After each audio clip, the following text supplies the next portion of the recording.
A cluster of small earthquakes just rattled a farming community in California's Imperial Valley. And the single strangest detail isn't how many there were. It's that there was no main shock at all. No single dominant jolt, no clean sequence of shrinking aftershocks fading away over the following days. Just a stuttering cluster of similarly sized tremors, arriving in irregular bursts over several hours, with no one earthquake obviously in charge of the sequence. Seismologists have a specific, well-established name for that pattern. They call it a swarm. And this particular one broke out at almost the single most closely watched, most consequential address in the entire state, right where the southern San Andreas fault meets its quietest, most overdue stretch of ground. By the end of this video, you'll understand exactly why scientists take this specific location so seriously, and the concrete signals they're actually watching right now, in real time, to figure out where the sequence goes next.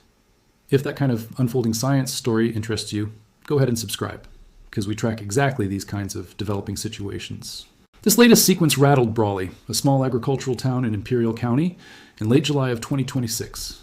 Earthquake monitoring networks recorded a magnitude 3.1 south of the city, followed by a string of additional small quakes clustered tightly in the same patch of ground, several sitting in the magnitude 1 to 3 range, with at least one event climbing into the 4 magnitude territory, before activity gradually began tapering off over the following days.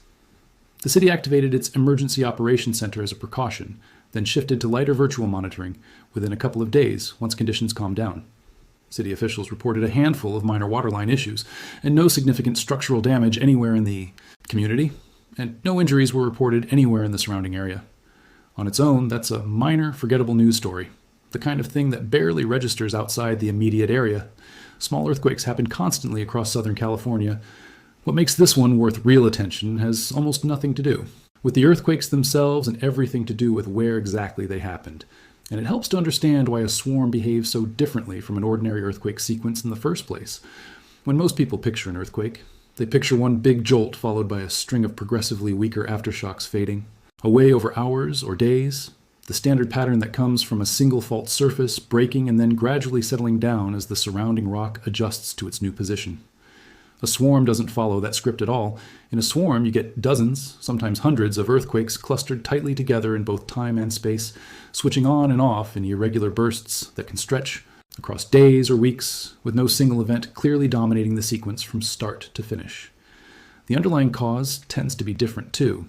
An ordinary main shock is fundamentally a stress problem, strain slowly building along a fault plane until it finally snaps under the accumulated pressure.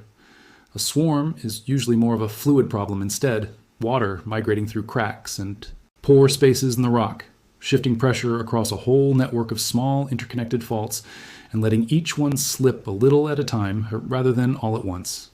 That's exactly why swarms ignore the tidy statistical decay that ordinary aftershock sequences generally follow.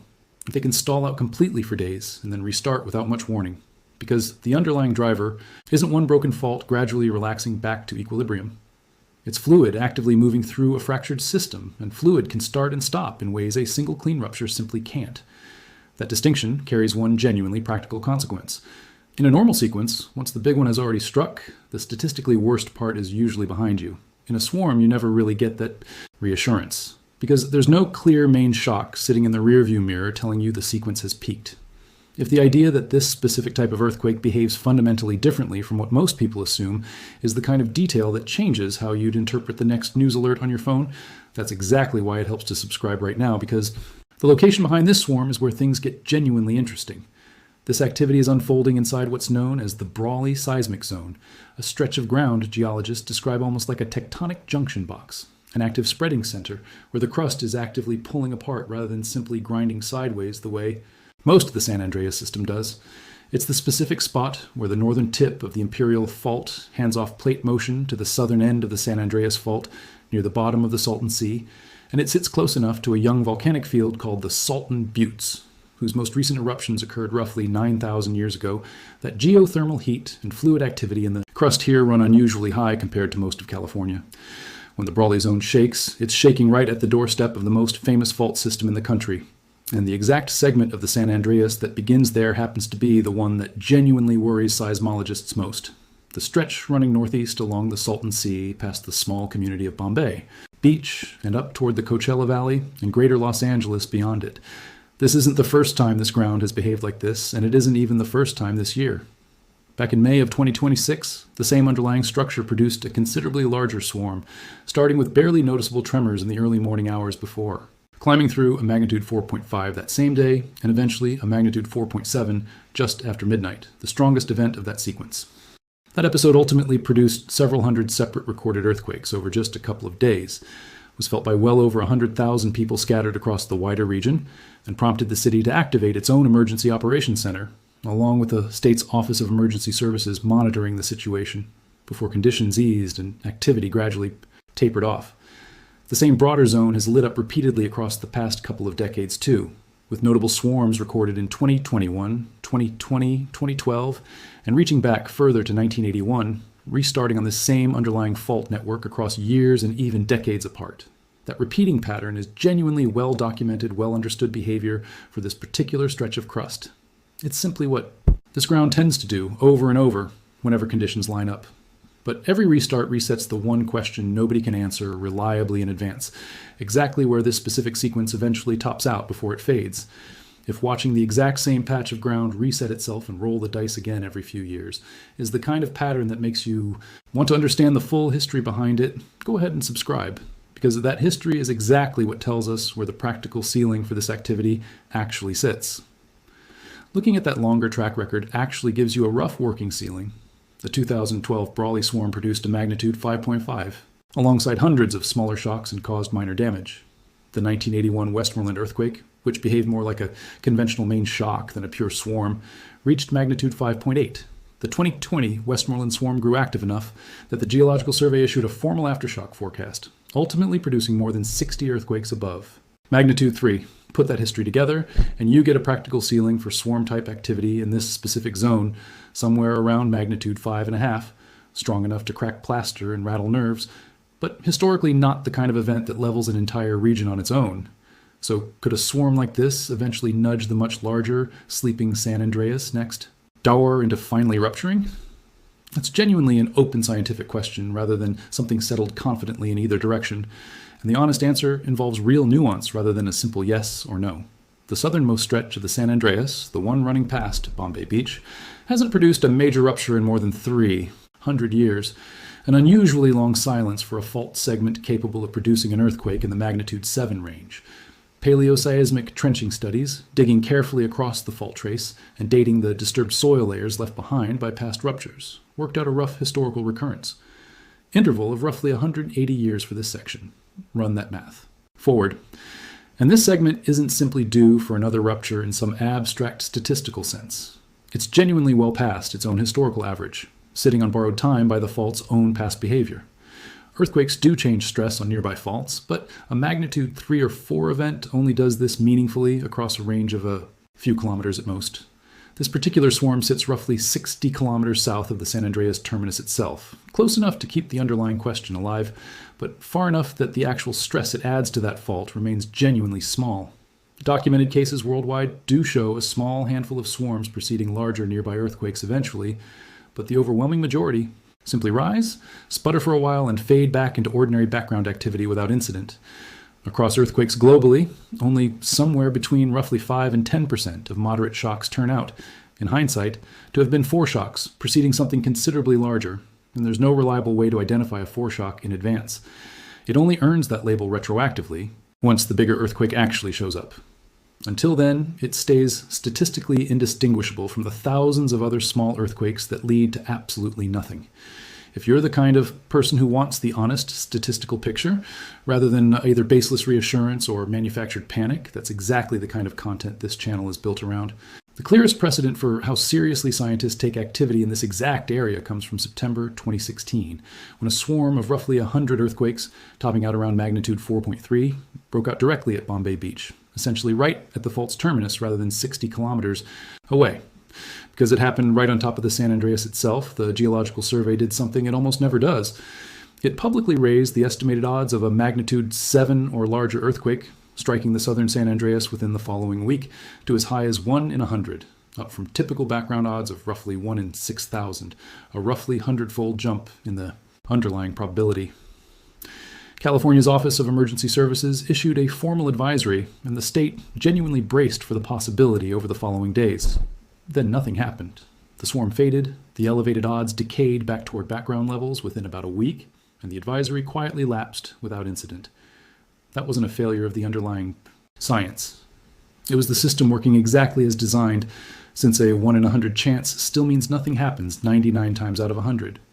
The reason those odds spiked so sharply in 2016 and would likely stay considerably lower for a swarm like this latest one comes down to one governing variable: distance to the fault terminus. Bombay Beach sits right on top of it. This latest swarm sits roughly 60 kilometers away. There's a genuine mystery sitting underneath this entire story, too. The noisiest patch of crust in Southern California sits directly at the foot of arguably the quietest major fault in the state, and researchers have a leading theory for why that quiet has lasted so long, one involving a lake that mostly no longer exists in its historical form. For thousands of years, the Salton Trough was periodically filled by an enormous ancient body of water called Lake Coulomb, far larger and deeper than today's shrinking saline Salton Sea. Research published in 2023 found that the last several major ruptures along the southernmost San Andreas line up closely with periods when that ancient lake was full, suggesting the sheer weight of all that. Standing water may have acted almost like a natural trigger, helping the fault release its built-up strain on a somewhat more regular historical schedule. That lake has largely been gone for centuries now, drained and diverted well before modern record-keeping began in earnest, and its absence may be exactly why the fault's internal clock has slowed down so dramatically compared to its own past. Rhythm. Here's the genuinely unsettling part of that theory. If the ancient lake really was helping this fault release accumulated strain on schedule, then losing the lake never actually made the fault any safer. It simply removed one of its natural triggers, while the underlying strain has kept quietly accumulating underneath the entire time, regardless, with several meters of it now, believed to be stored inside that stretch of fault today. The ongoing silence looks less like safety and more like a loaded spring with its release mechanism stuck in place. It's worth remembering what the genuinely proven hazard in this region actually looks like, because it isn't the swarm activity itself, no matter how unsettling hundreds of small tremors in a row might feel to someone living through them. The Imperial Valley produced twin magnitude 6.2 earthquakes back in 1915. The 1940 El Centro earthquake reached roughly magnitude 6.9 on the Imperial Fault. 1979 brought a magnitude 6.5 to that same valley, injuring dozens of people. 1987 delivered a magnitude 6.5 near Superstition Hills. In 2010, the El Mayor Cucapa earthquake just across the border in Mexico reached magnitude 7.2. Those are the events genuinely capable of damaging buildings and hurting people here. Swarm activity, by comparison, is really more of a noisy symptom sitting alongside those larger, well-documented faults. The reason residents throughout this valley keep an earthquake kit ready in the closet, rather than the actual source of that danger itself. So here are the concrete signals scientists are actually watching right now, and you can track all three yourself as this story continues to develop. First, magnitude. Whether the sequence climbs past May's peak of 4.7 or approaches this zone's rough historical ceiling. Near magnitude 5.5, since events climbing rather than gradually fading, is the first genuine warning sign worth paying attention to. Second, direction. Whether activity stays contained near Brawley itself, the reassuring scenario, or starts migrating north toward Westmoreland, the geothermal field, and especially toward Bombay Beach and the San Andreas terminus itself, since location is essentially everything with this particular hazard. Third, official confirmation, whether the Geological Survey issues a formal aftershock forecast, or the state issues a genuine advisory, the way both happened in 2016, and again during the 2020 Westmoreland swarm, a clear signal that professionals have already run the real-time numbers and judged the underlying odds have genuinely shifted enough to say so publicly. The most likely outcome, by a wide margin, is that this sequence does exactly what it's done every previous time this same ground has lit up, rising for a while, rattling some windows, and gradually fading without producing anything larger than a moderate earthquake. If you live in the area, the realistic thing to actually prepare for is a few restless nights, not some looming catastrophe waiting just around the corner. But the reason any of this remains worth watching closely isn't really the swarm itself. It's the much larger fault sitting quietly next door, carrying centuries of stored strain, sitting roughly 60 kilometers, from a patch of ground that simply won't stop trembling every few years. Science can reasonably estimate the odds that any given swarm nudges that larger fault awake, and right now, those odds remain low. What science genuinely can't yet explain is why the most heavily loaded section of arguably the most famous fault on the planet has managed to stay so remarkably still while everything immediately around it keeps shaking, or which swarm, if any, eventually ends that long, uneasy silence for good.